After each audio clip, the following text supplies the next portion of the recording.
तो सबसे पहले हमको समझना पड़ेगा ऑर्डर क्या होता है। ऑर्डर होता है व्यवस्था, फिर वर्ल्ड ऑर्डर विश्व की व्यवस्था, फिर न्यू वर्ल्ड ऑर्डर नए विश्व की व्यवस्था।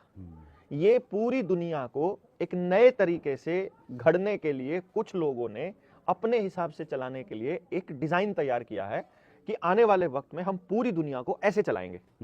वो बैठ के प्लान बनाते हैं, भाई बड़ी जनसंख्या हो गई है, बहुत सारा पैसा चाहिए इसके लिए, लोग काम करके राजी नहीं है, लोग तो इंटरनेट पे बैठे रहते हैं, इनको घर बैठे खाना भी चाहिए।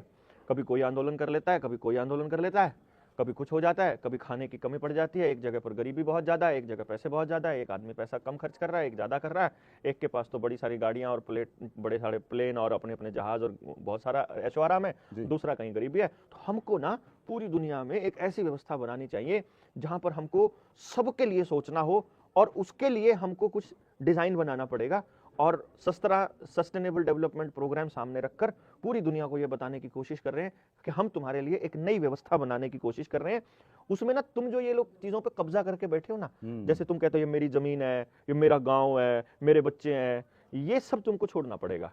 उसके लिए हम तुमको बताएंगे तुम कहाँ रहोगे, तुमको क्या खाना है, तुम क्या पी सकते हो, कहाँ आ जा सकते हो, तुम्हारी लिमिट कितनी है, तुम क्या चीज उपयोग कर सकते हो, कौन सी चीजों का उपभोग कर सकते हो। वो फिर तुम अपने हिसाब से नहीं सोच सकते, फिर तुमको पूरी दुनिया के हिसाब से सोचना पड़ेगा, क्योंकि पूरी दुनिया में तो गरीबी है और तुम लोग जो एक एक आदमी 50-50 एकड़ जमीन लेके बैठा है। तुम लोग तो यार इतनी बढ़िया बढ़िया ऐशो आराम, तुम तो ऑर्गेनिक खाना खा रहे हो, वहां लोगों को खाना नहीं मिलता है। तो फैक्ट्री वाला खाना बनाने के लिए तुम्हारे को ये सब चीजें तुमको अपनी जमीनों से अधिकार छोड़ना पड़ेगा। पानी खत्म हो गया है जमीन का और तुम लोग यहाँ ट्यूबवेल चला के अपने खेतों में खेती कर रहे हो, तो तुमको ये खेती जो है ना ऐसी नहीं करनी है जो तुम कर रहे हो। ये हम बताएंगे तुमको खेती कैसी करनी है। एक एक आदमी 15-15 बच्चे पैदा कर रहा है, 10-10 बच्चे पैदा कर रहा है, तुमको खेती में काम चाहिए, तुम्हें हम बताएंगे कितने बच्चे पैदा करने हैं, कितने नहीं करने हैं, किस नस्ल के करने हैं, उसमें कैसा बीज होगा ये हम बताएंगे, खेत में कैसा बीज डालोगे ये हम बताएंगे, कहाँ रहोगे ये हम बताएंगे, कितनी जगह चाहिए तुमको रहने के लिए ये हम बताएंगे, कितना खर्चा कर सकते हो महीने में इतना हम बताएंगे, बच्चे पैदा होंगे कि नहीं होंगे ये हम बताएंगे, डंगर रख सकते हो कि नहीं रख सकते ये हम बताएंगे, सूरज कितना चमकेगा ग्लोबल वार्मिंग के हिसाब से ये भी हम बताएंगे।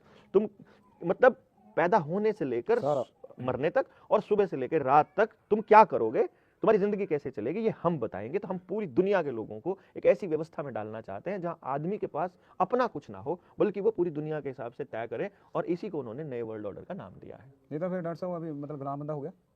तो आप देखो, तो मैं उन्होंने नहीं कहा ऐसा, वो गुलाम नहीं हो भाई। देखो तुम जा नहीं सकते, अपनी गाड़ी नहीं रख सकते, बस गुलाम नहीं हो। लेकिन तुम अपना खेत में अपना बीज अपनी मर्जी का नहीं बो सकते, लेकिन गुलाम नहीं हो। तुम अपने बच्चे को उनकी मर्जी के इंजेक्शन सारे लगवाने पड़ेंगे। वो 5 साल की उम्र तक 55 इंजेक्शन है अभी फिलहाल, आने वाले टाइम में हम 100 कहेंगे तो 100 भी लगवाने पड़ेंगे, लेकिन गुलाम नहीं हो तुम, तुम्हें अपनी मर्जी से ही लगवाने पड़ेंगे। तुम्हें वो ये नहीं कह रहे हैं कि तुमको अपने बच्चे को लगवाने ही लगवाने हैं, पर अगर स्कूल में एडमिशन चाहिए तो वो लगे हुए होने चाहिए। वो जबरदस्ती नहीं करेंगे आपके साथ, वो आपको ये नहीं कहेंगे कि तुमको यही करना है, लेकिन वो तुम्हारी जिंदगी का वो ऐसा नहीं कहेंगे कि तुमको वैक्सीन सारी लगवानी पड़ेगी। वो ये कहेंगे नहीं लगवाओगे तो तुमको बस में नहीं जाने देंगे, बस वो इतना कहते हैं। वो तुमको गुलाम नहीं करना चाहते हैं, वो कहते हैं जो भी करो अपनी मर्जी से ही करो, तुम अपनी मर्जी के मालिक हो, ऐसा नहीं कहते वो। आपको गुलामी नजर आ रही है तो इसमें वो क्या करें बेचारे, वो तो शरीफ आदमी है, वो तो अच्छे लोग हैं, वो तो सारी दुनिया को अच्छा दुनिया दिखाना चाहते हैं। आपको उसके अंदर पता नहीं क्यों कमियां नजर आती हैं, आप ही पता नहीं क्यों कहते हो कि भाई आपको तो अपनी पंचायती व्यवस्था चाहिए। अरे रोबोट अगर आपका मुकदमा सुने, अगर रोबोट आपके लिए सारे कमियां बता दे तो क्या गलत है बताओ भाई। रोबोट आपके सारे ऑपरेशन कर दे तो तुमको लगा है कि हमको रोजगार दो, तुम्हें रोजगार नहीं चाहिए, तुमको घर पे बैठे खाना मिलेगा तो फालतू टेंशन लेने की जरूरत क्या है। वो ऐसा कह रहे हैं, मतलब ऐसा। अब आप देखो इसको कैसा, आप इसको